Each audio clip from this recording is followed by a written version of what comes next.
device, which is an alternative to blood thinners for people with atrial fibrillation.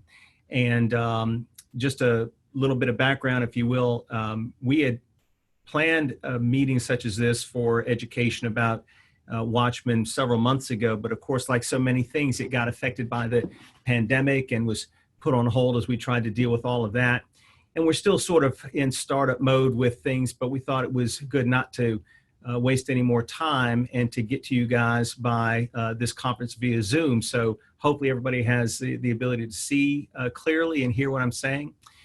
As we go through this, there will be an opportunity to see some questions and try to address those questions. So feel free to type in on the chat line. As Denny mentioned, we're on mute right now. So you won't be able to hear the other audience members, only me, and that's to keep things nice and straightforward. Again, we're talking about the Watchman procedure, and that's what's going to come up towards the end of the talk as we build to a crescendo, but we'll talk a little bit more about AFib. First, a bit about me, your host. I'm a cardiac electrophysiologist. As you can see, I went to a university that mostly puts out lawyers and presidents and professors, but I chose to go and be an electrophysiologist, so kind of a departure. But I've been in town since 1990, and I graduated from MCV and did all my training there. Of course, I call it MCV. It should be called VCU now. I'm with a large group called Virginia Cardiovascular Specialists, and we have multiple offices, 3 of which are Richmond, the Harborside area on 360 and Colonial Heights. And I have a lot of partners who may be seeing some of you guys already in the offices and in the hospital. What I do as an electrophysiologist is I diagnose and manage heart rhythm disorders. So that's my specialty. And most of our patients would come from other cardiologists who seek some help in managing those issues for their patients.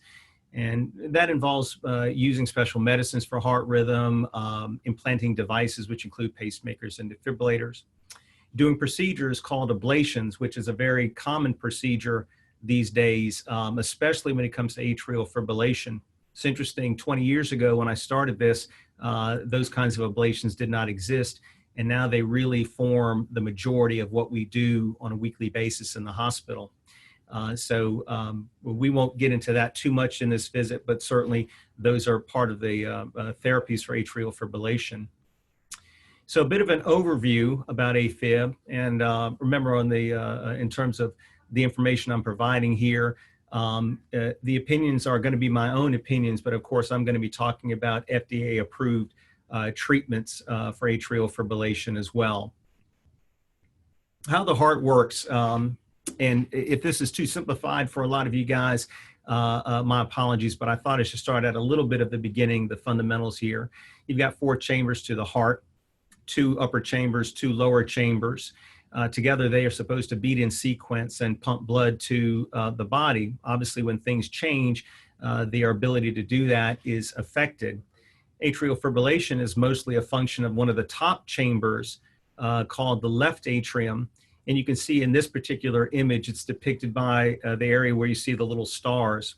And one thing about this image is it also tries to emphasize that this AFib, as it is in many people, is initiated by abnormal electrical impulses that come out of these large veins that enter the left atrium called pulmonary veins.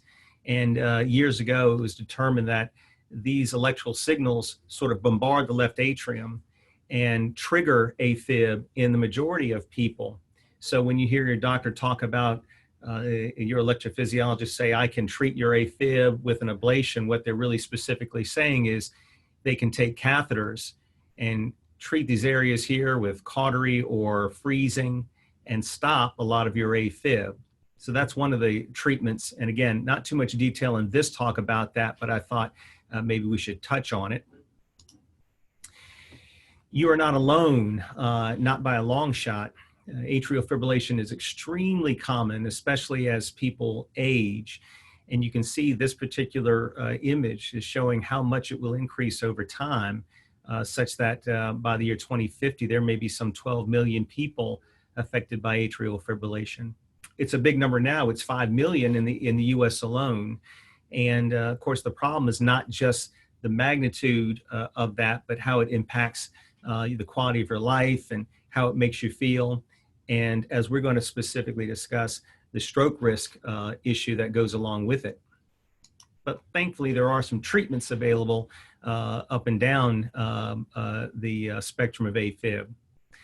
You will hear doctors speak in terms of categories of atrial fibrillation, and that does help us understand a little bit about not only how you as a patient may feel and what you may have in terms of symptoms, but also what we can expect from our treatments. 3 categories: paroxysmal, which is the kind that just comes and goes, it occurs intermittently. We don't do anything. It just will come and go on its own. But the fact that it just doesn't stay away is what causes problems for people and symptoms. Persistent, just as it implies, lasts longer than that and usually requires that we do something to restore a normal rhythm.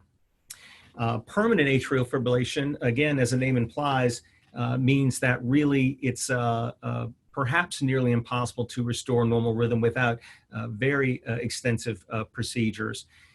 In many cases, for older patients, permanent AFib may not even be symptomatic AFib, but it still requires treatment of heart rate, stroke risk reduction treatment, and that kind of a thing.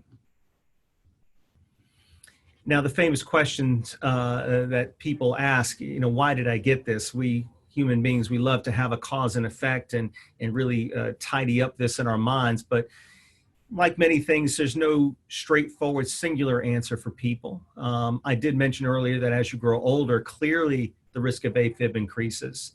This has probably got a lot to do with just changes in the tissue of the heart. That atrium chamber we saw earlier can get dilated, stretched out. It gets subjected to elevated pressure. It develops some scar tissue that infiltrates with the normal tissue, and that affects how electricity flows through the atrium. Just like you can develop wrinkles in your skin and everything else with age, your heart changes like that as well. The singular risk factor that we see that correlates with AFib in most people is hypertension. It, of course, does not mean that when you have high blood pressure, you're destined to have AFib, but when people have AFib, they very commonly have a background of hypertension. Structural heart disease means if you've got valvular problems or heart enlargement, heart weakening, that seems to lend itself to AFib. There are some genetic factors, but to this point, I don't think it's primarily a genetic thing for most people. Certainly high levels of alcohol consumption, especially in short periods of time, can throw people into atrial fibrillation. And then you see down at the bottom something that I think requires a little clarification, which is extensive sports. Athletic activity has so many wonderful improvements that it brings people that I don't want you to look at that and think that sports are a problem that will lead me to have AFib. But there's lots of changes in your body that long-term athletic activity can bring, including the way your heart adjusts to that. It becomes more muscular, it is more efficient in many ways. But some of that uniquely can lend itself to otherwise super healthy people developing AFib. It is not such a system-wide problem, but it's more of a sort of a unique problem for people who are heavy-duty athletes for long periods of time. So signs and symptoms. Shortness of breath. You'll notice that as you go through these symptoms could be caused by a lot of different things, and it does require some clarification when you see your doctor in the office as to whether AFib is truly the culprit or is it something else entirely. So shortness of breath can be associated, fatigue, dizziness, or lightheadedness. One that's maybe a little more specific is fluttering, racing heartbeats, or what we call palpitations. That really implies a heart rhythm problem. And then over at the right side, you see no noticeable symptoms at all. And we certainly do see patients come through with atrial fibrillation that they just aren't aware of at all, even sometimes when it's fairly rapid. And it's good not to have symptoms, but when the lack of symptoms perhaps makes you miss out on therapy or stroke risk reduction, it can be problematic. So even if it's an asymptomatic brand of AFib, there's treatment that should be rendered for it. Now we're going to get into atrial fibrillation and stroke risk, which is what we've been building up to. So AFib people with AFib may be at greatest risk for stroke than people with normal heart rhythms by 5 times. And many times when we see people who have suffered stroke, even if we don't know they've had AFib, there's a good chance it could have been caused by AFib. It's that close a correlation and that well known a correlation. It can put you, AFib can put you at risk for other things, forming blood clots in your heart because that atrial chamber does not beat rigorously enough. The blood sort of stays still and stagnates and forms clots. If those clots break off, they can go up to your brain. They can go to other areas of your body as well. But of course, when they go to your brain, they cause a stroke. And that's something that really should be avoided at all costs. In some people, the poor pumping capability during AFib can lead to what's called heart failure, which again is a complex of symptoms like shortness of breath and fatigue and exertion intolerance that goes along with the AFib. So yet another reason we like to treat this when we see it in the majority of people. And here's a video. I'm going to try to play this for us. I'm not sure if it's going to work or not exactly. Let me see. Give me just one moment. So you have to click stop sharing screen at the top. And then now share screen again and pull up the window. Share screen again. Mm-hmm. And is it that one? No, that's the presentation again. Sorry. Let me see if I can bring it up here, maybe. Desktop. All right, and then Let me get it here. I got to get this to go up here.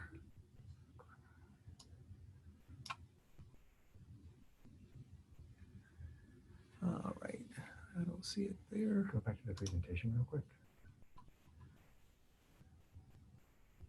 Where is it? Right there. PowerPoint. Ooh, PowerPoint. And click the escape. Hit escape. Now click the link. Of course. Now click the link. Sorry.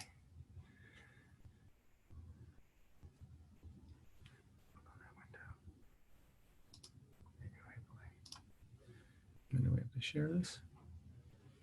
Atrial fibrillation, AF, is a heart arrhythmia in which abnormal electrical signals begin in the atria, top chambers And of then the we'll have to heart. switch back. The heartbeat will be irregular and faster than normal. AF can put you at risk for other complications, including blood clots, escape. stroke, and heart Click failure. on PowerPoint. Okay.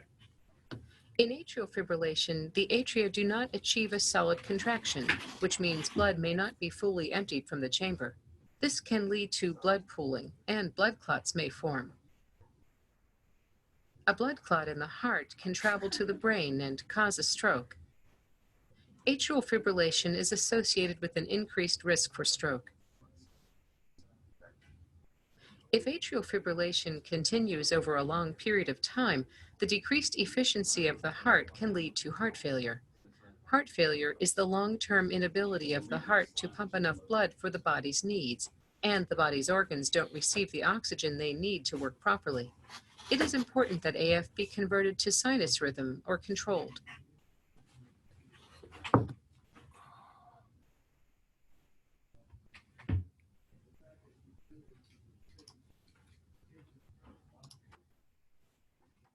Back on. Okay.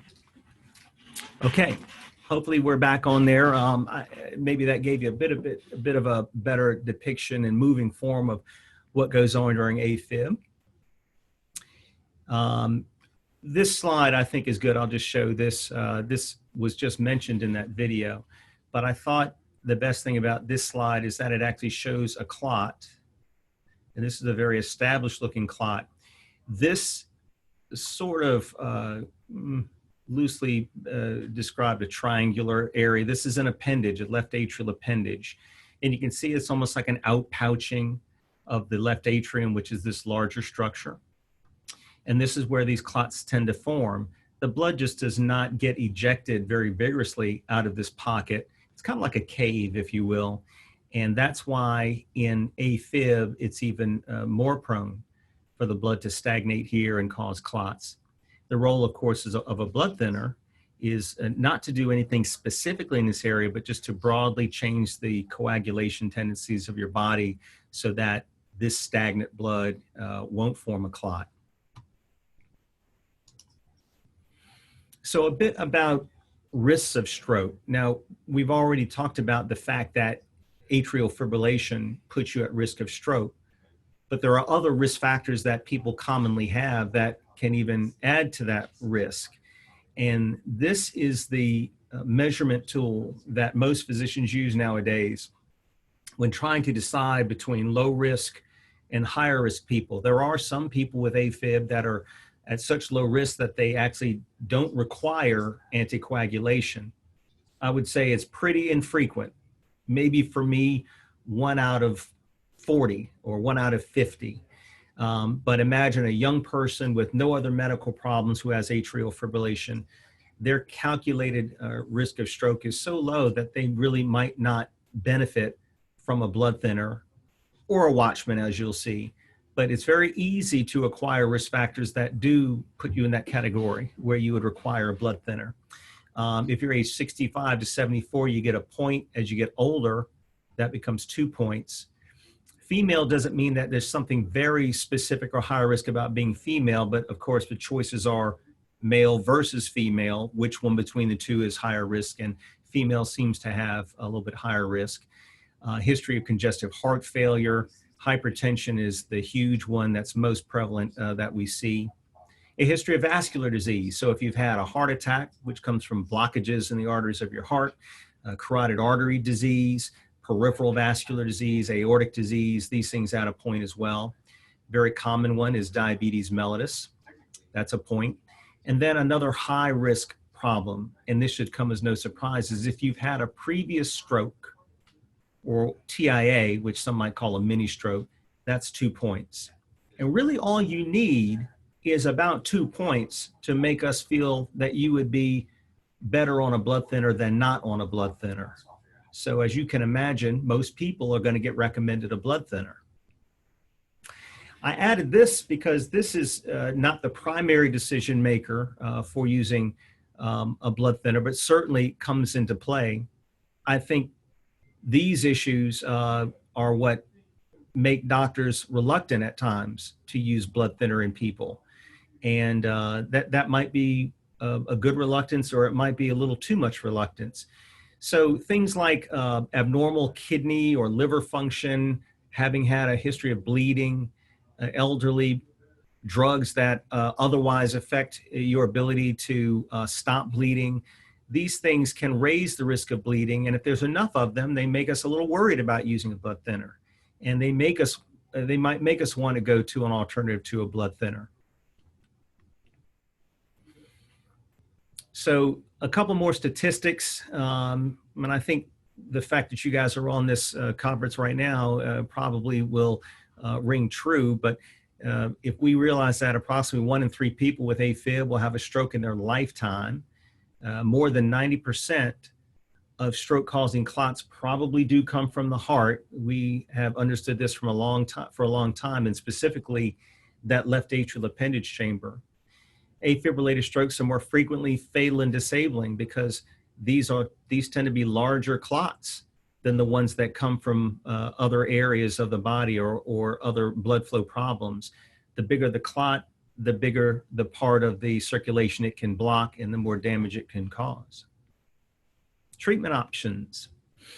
So once your doctor makes a diagnosis of atrial fibrillation, there's 2 broad categories of issues they want to contend with. One is on the right side, managing the atrial fibrillation itself, giving you medications to keep your heart rate from getting too fast, perhaps using medicines to actually help maintain normal rhythm, or sometimes we use the term suppress atrial fibrillation. The procedure is called ablation to eliminate atrial fibrillation. And there's some lifestyle changes. And these are sort of easy to make, but when you have AFib, they may not make the biggest difference. I think some of the ones that are most important would be if you find out you have sleep apnea. That should really be treated. And if you don't know if you have sleep apnea, especially if you're overweight, you should probably be tested for sleep apnea. that's a big one, and that's a change we can't help you with. You've got to go get tested and get on a CPAP machine. I think everybody has heard of CPAP machines now. In terms of reducing the risk of stroke, of course, there are oral anticoagulant medications, and then there's procedures for left atrial appendage closure. There are several ways to close left atrial appendage, but the only one that's approved and that doesn't require extensive surgery is the Watchman device, which we're going to get into detail here in a little bit. One thing about managing atrial fibrillation and the reduced risk of stroke, patients will often ask, if I get a procedure or if I use a medicine and my atrial fibrillation is either eliminated or markedly reduced, does that mean I don't need to be on a blood thinner? That may be the case for some people, but that's not the way we look at it, because we know that even small amounts of AFib can lend themselves to an increased risk of stroke. So there's no glory in pulling people off of blood thinners early once we have their atrial fibrillation treated. There are at times procedures that can be done in concert with implanting a Watchman, so you get sort of both things at once. There's a research protocol out now, which we're actually going to be participating in imminently, where people can get an atrial fibrillation ablation and also get a Watchman device implanted in the same procedure, which for the right patient could treat just about everything in one setting. And there's a certain beauty to do that and a certain convenience to doing it that way. So that's in protocol right now, under research right now, but that could be what you see in the near future. All right. I think we've gone through that in some detail, the rate control versus rhythm control, the lifestyle changes. In lifestyle, you'll always see that getting regular exercise and eating a heart-healthy diet, not smoking, they're helpful in a broad sense. They're not specific treatments that really move the needle in atrial fibrillation for the majority of people. So I just want to be honest with you about that. I promote all those things, but I would not want to fool you and say that that's the way your AFib is going to go away.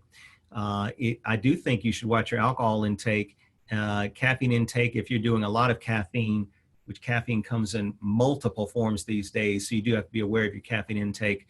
I think that's a lifestyle change to at least be attentive to. And then there are the procedures. A procedure called a cardioversion, which you see mentioned here at the very bottom, different from an ablation. A cardioversion is a shock, about a half a second shock while you're sedated that we administer, which essentially takes you out of AFib and allows your normal rhythm to come through. So it's done for symptomatic improvement. It's done because it's fairly easy to do. But remember, a cardioversion does not fix any problem over the long run. That's not the role of it. It's these other things that we do. So reducing the risk of AFib-related stroke, options available, left atrial appendage closure there on the right side. And actually there's a depiction of the Watchman device nicely seated in the left atrial appendage. And then there are the oral anticoagulant medicines, which might be called blood thinners in layman's terms. And we'll make some distinctions here. Broadly speaking, anticoagulants mean medications that can reduce the risk of blood clots that could lead to stroke. Two different categories, antiplatelet medicines and anti-clotting medicines. The anti-clotting medicines are the mainstay. Warfarin over the last few decades has been the medicine used most widely. It's certainly not convenient, as those of you who are on it would know. There are newer drugs now out that you see advertised all the time. I think they're outlined on a subsequent slide, but Eliquis, Xarelto, Sabesa, and Pradaxa are all blood thinners that are approved to do the same job as warfarin used to do, but they probably do it better, and they're certainly more convenient. Antiplatelet medicines up at the top basically mean aspirin and some other aspirin-like medications, and they work distinctly differently. So in our world, they're not to be confused as just versions of the same thing. They're very, very different. And you'll see in the next slides that we use anticoagulants, anti-clotting medicines in certain situations, and in other situations, antiplatelet medications are better choices. I have down here in the bottom something I want you to pay attention to because it's a very common question that I get asked, and that's about aspirin. A lot of patients would say, you know, I'm on aspirin and I'm not having any problems. But aspirin, as good as it is for other things, has not shown itself to be that great at stopping strokes related to atrial fibrillation. It is good at stopping events or treating events that involve blood vessels, you know, the actual vascular plaque type problems like the things that would cause a heart attack or carotid artery disease or things in your peripheral arteries. That's where antiplatelet medicines really shine. But when it comes to a cardiac chamber-based clot, they don't do so well, and you're more dependent on these anti-clotting medicines. In this slide, I show you basically two versions of a clot, and it helps us understand that clots like this represent plaque with cholesterol inside. This is a blood vessel wall. And this is the kind of thing that is more platelet-based and better treated by aspirin. But that's not the type of clot we primarily see in the heart when you have atrial fibrillation. In atrial fibrillation, we see this kind, which all involves a lot more thrombus along with the platelets. So it kind of makes sense that a different medicine or medicine mechanism might work better here, and another one might work better here. And sometimes a combination of the two are what's needed in certain situations. So here they are, the common blood thinners. I mentioned them before: warfarin, Eliquis, Pradaxa, Xarelto, Savasa. I'm sure many of you online right now are taking one form of that or the other. It's true that most people can take blood thinners for years and do quite well. These medicines have been tested on tens of thousands of people prior to their approval, and they really did show a good ability of preventing stroke and also a very impressive safety profile. But there's no perfect blood thinner. The fact that they thin your blood and have that impact means that if there is any other propensity towards bleeding, it could be enhanced by the use of these blood thinners. Most people don't have that problem, but a few people do. And that could be anything from bleeding from a GI source to having suffered a bleeding type stroke, the rarer types of stroke, easy bruising, requiring transfusions, other coexisting disease. So there's a few people out there that really just can't do well and don't do well on blood thinners. This is the balance we have to look at when we're talking to patients about these things. What's the risk of stroke versus the risk of a serious bleed? You can go back to those slides we talked about to determine where you fall in that balance. But as you saw, it's pretty easy to get to a few points on that stroke risk factor calculator that warrant use of blood thinners. Now we get to left atrial appendage closure. Closing the left atrium appendage is an effective way to reduce stroke because that's where these clots come from. There's this phrase you see there. I think it can be a little bit misleading. People with AFib not caused by a heart valve problem. You'll hear that buzz phrase in the advertisements for the blood thinners as well. Maybe the single best thing I can tell you to put it into context is that the majority of you out there have AFib not caused by a heart valve problem. We do see minor and moderate heart valve problems in almost everybody with atrial fibrillation. But we don't think that in most cases the heart valve itself is the source. So almost all of you for that reason are candidates for the blood thinners, and by extension that's why you'd be a good candidate for potentially a Watchman. The Watchman itself is a permanent implant designed to sit at the opening of the left atrial appendage and close it off so blood clots can't form there and escape from the appendage, causing a stroke. It's a mechanical fix, if you will. One-time procedure that may reduce stroke risk for a lifetime. It's effective at reducing this risk stroke, or as effective as warfarin. Unlike warfarin, The Watchman implant reduces the risk of long-term bleeding, a long-term risk of bleeding. The way you should see this is that once the Watchman's in place and we've proven that it's doing what it needs to do, we stop the blood thinner. From the moment you're off a blood thinner, with every passing week, month, and year, you have basically a baseline risk of bleeding, no more than the next person. So we see bleeding risk in post-Watchman people go down markedly because they're not on blood thinners anymore. It's a small device. It's roughly the size of a quarter. It's very light, made of contact materials that are used in many other types of medical implants. It comes folded into a sheath, and then when it's released, it opens up like an umbrella you might see in an umbrella. In a clinical trial of Watchman, 9 out of 10 people who underwent the implant were able to stop taking warfarin just 6 weeks after the implant. That's the goal. And I think for the years now that it's been approved, we have found that to be true. So we're very confident that the majority of people who get it, just as we intended, will be able to stop their blood thinners about 6 weeks after the implant. And when you go out to more than 6 weeks, it's in the upper 90% of people post Watchman will be off their blood thinners. So it does, in that sense, it does what it's said to do. The procedure, it does not require open heart surgery. It's certainly in the heart, so it can't be seen outside the body. It involves putting some sheaths, which are these long tubes that go in the veins at the top of the leg.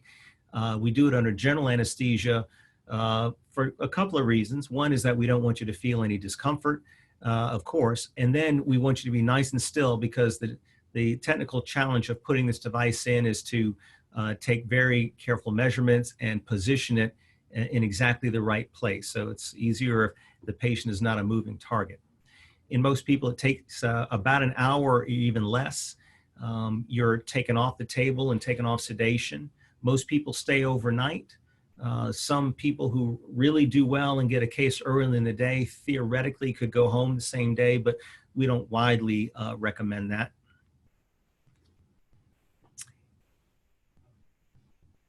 And here you see more of a depiction of what I just talked about, the tubes used to get the device into your heart.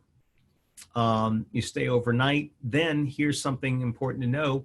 6 weeks after, we do need to take some pictures. Most of the time, it's by putting the ultrasound in again, the esophagus ultrasound called a TEE.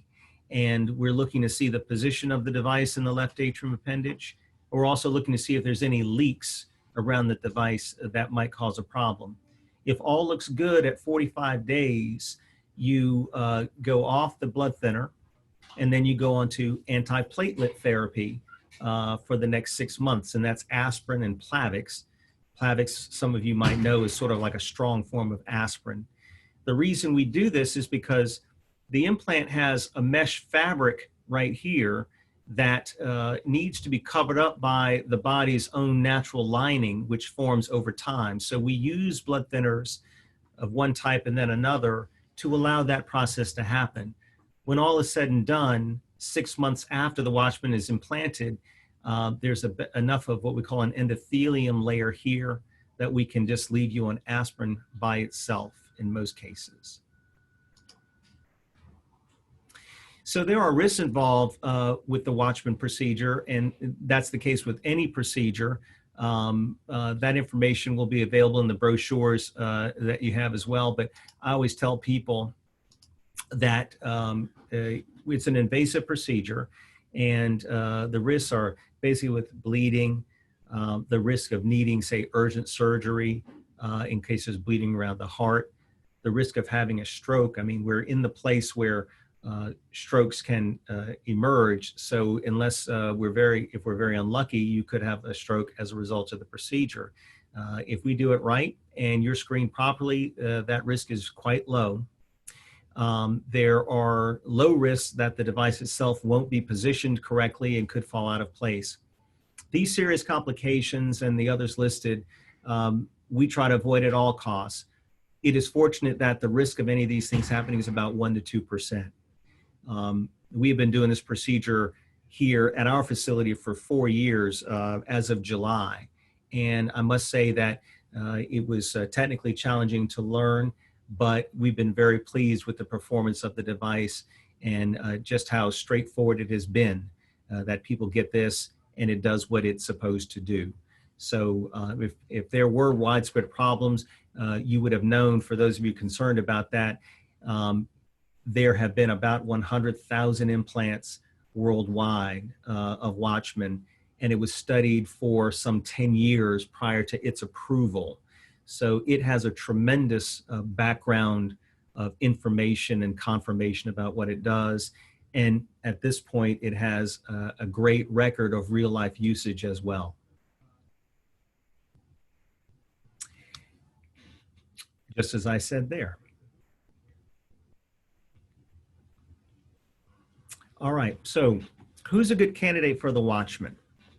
Watchman may be right for you, of course, if you have AFib, and if you've had a bleeding problem, major bleeding while taking blood thinners, or if you have a lifestyle, job, or health condition that puts you at risk for major bleeding.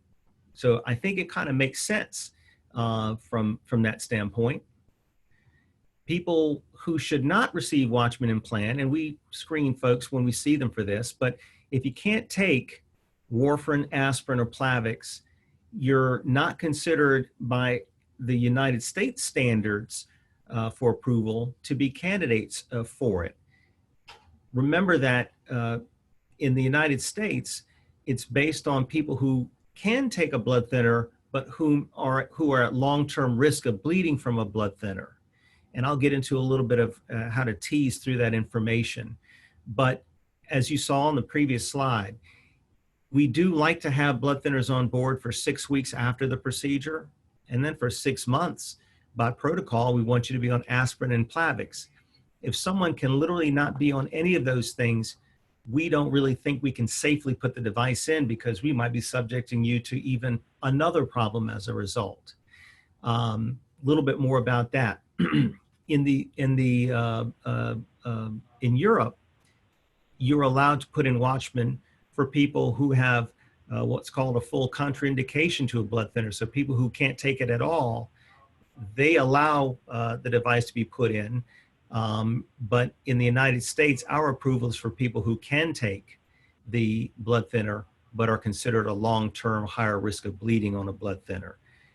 It's a little bit difficult to understand that when you have your discussions with the physician, the implanting physician like me. I can take you through some of that. I think where this becomes difficult for people is if someone comes to me for a Watchman and a prior doctor has taken them completely off everything because of a bleeding risk. Patients find it hard to understand why I would say, listen, I know you're not on it now, but can you just take it for a few weeks to allow safe implantation of the Watchman? And usually in those folks, we can start some warfarin or one of the others and just define a window of time, maybe about 2 months, that they can be on it to get through the Watchman implant safely and on to the next phase. For people who absolutely have no ability to take warfarin, if they can do the antiplatelet drugs, aspirin and Plavix, we have been able to do implants with those. It's a little less established that that's the right way to do it, but in Europe it's done that way. So I think we're going to find that more and more people who cannot take a blood thinner like this at all will come to us on that. And we can do, under the right circumstances, we can do an implant on aspirin and Plavix. Of course, if you have Joyner, yes. Sorry to interrupt you for a second. I just want you to know that in the chat section, there is a link to a Virginia Cardiovascular Specialists survey that patients can take, and then we'll receive those results. They can also print them out and take them to their doctor. It's a 7-question survey to where they can assess their eligibility as well. Oh, good. Okay, good. Very good. That'll make this a little bit more, a little easier to do. For people who we know that their left atrial appendage does not fit the Watchman implant, we certainly can't put one in. We established that by doing a CT scan as part of the evaluation, a CT scan of your heart. And if you have to use a blood thinner for some other condition beyond or beside atrial fibrillation, we would think that you're going to have to be on that blood thinner whether you have a Watchman or not. So putting in a Watchman device probably doesn't help you because it doesn't lower the bleeding risk under those circumstances. So Watchman, in terms of insurance coverage, of course, this would otherwise be a very expensive procedure and device, but it's covered for eligible Medicare patients who meet certain national coverage criteria, and that can vary by location in the U.S. It's also covered by an increasing number of commercial insurers. So that's part of what we establish if we get you through the screening process and we both agree, the patient and the doctor, that this is the right thing to proceed with, then we could get the information about insurance coverage. But again, I've been pleasantly surprised mostly over the last 4 years how many people are covered for this device. Thank goodness. So that's about the completion. I certainly can answer any questions that have come through along the way, but I thank you for your time. I hope this afternoon has given us a chance to sort of educate you a little bit on how we see stroke risk in atrial fibrillation, and more importantly, to let you know that there's some options now that are very important to know to blood thinners. And I would say in context, in my career, there's 2 procedures that really seem to make a palpable difference for people, the kind of things that when people come back to see you after the procedure, they say, man, I'm so glad I did that. One is an atrial fibrillation ablation, which has emerged during my career and has been great for people. And the second is the Watchman device, because when you take somebody who has had to take a blood thinner for years, has had trouble on a blood thinner, is really consumed, rightfully so, over the risk of bleeding on with continued use of a blood thinner. And then with just one procedure and a few weeks time, they're off it forever. They really like that, and you can understand why. So if that procedure interests you, certainly follow the links that we're providing and let us know if you'd like to talk about the Watchman. Here's our team. We've got a lot of electrophysiologists on the team as depicted there, and we've got great support staff with Heather and Mika. We all would thank you for joining us this afternoon, and would love to take the opportunity to talk to you more about the Watchman device. And let me just make sure before we sign off, do we have anything we need to answer that's come through? Yeah. Okay. So there's one question, and I'll just sort of summarize it, Dr. Joyner. Is there any special precautions y'all are taking right now related to COVID-19 pandemic? Yeah, so Lord knows I know you guys have heard so much about this that you might want to hang up the phone or the computer if I talk to you more about it. But specifically for us, our hospital is a big hospital. We certainly have been taking care of coronavirus patients, and we still do. In our hospital, those patients, like in many, are isolated to one particular unit. When we opened up to elective procedures, which the Watchman is considered an elective procedure, what we do is we screen people, of course, before they even come to the office to make sure there's no symptoms of coronavirus or recent exposure. But if we actually go so far as to schedule a procedure, we ask that our patients be screened for coronavirus in the pre-procedure testing timeframe. And usually that's a few days ahead of the procedure. You might find it interesting that as of a couple of weeks ago, I think we had screened some 160, 170 patients and had only found 2 positives in that screening process. So these were people who weren't sick with anything, but just randomly through screening. So of course we wish that was 0, but it's interesting that the number was quite low for that screening. So these are the ways that we have found to protect patients and staff alike in the hospital. And of course, in the hospital, we're all wearing masks, as you would imagine. So far, it's worked out quite well, and we've not really had any problem with how we've done these elective procedures. I'm sure we're going to continue this for a while because I think we're still in the middle of this problem. All right, so we do have one more question. Having had cardiac bypass and aortic valve replacement 3 years ago and have dealt with paroxysmal AFib, is Watchman an option considering bypass and aortic valve replacements? Broadly speaking, yes. I mean, in that short capsule of information. There's nothing that tells me that you wouldn't be a candidate. I guess a couple of caveats. One is that sometimes people who've had heart valve surgery may have had surgical procedures at the same time where the surgeon could have clipped off or sutured off the left atrial appendage. They call that ligation. And so it's not terribly unusual to find that someone who's been through cardiac surgery may already have their appendage taken care of via some other mechanism. A simple bypass surgery, they probably would not have done that. So the first thing would be, let's look back at the surgical report and see if they did anything surgically for the left atrial appendage. I think the second question I might have is, what kind of valve do they have in place? Because some prosthetic heart valves require anticoagulation lifelong above and beyond what's needed for atrial fibrillation. So even if we put in a Watchman, if you had a certain type of valve that required the blood thinner, you would still be stuck on the blood thinner because of that. So primarily, I think that's what comes to mind. The other thing is people who've had bypass surgery, by the very virtue of what that is, have coronary artery disease, and they're often managed with antiplatelet drugs like aspirin or aspirin and Plavix. And so you're going to be on those medications no matter what. Sometimes when a Watchman's not in place, it means that the patient has to be on aspirin and the blood thinner. So aspirin plus warfarin or aspirin plus Eliquis. The more blood thinners you add, the higher the bleeding risk. So that actually could be a good patient for a Watchman, because we think if we put that in and they get off the blood thinner, they're left on just aspirin alone, which is a pretty simple regimen to live with.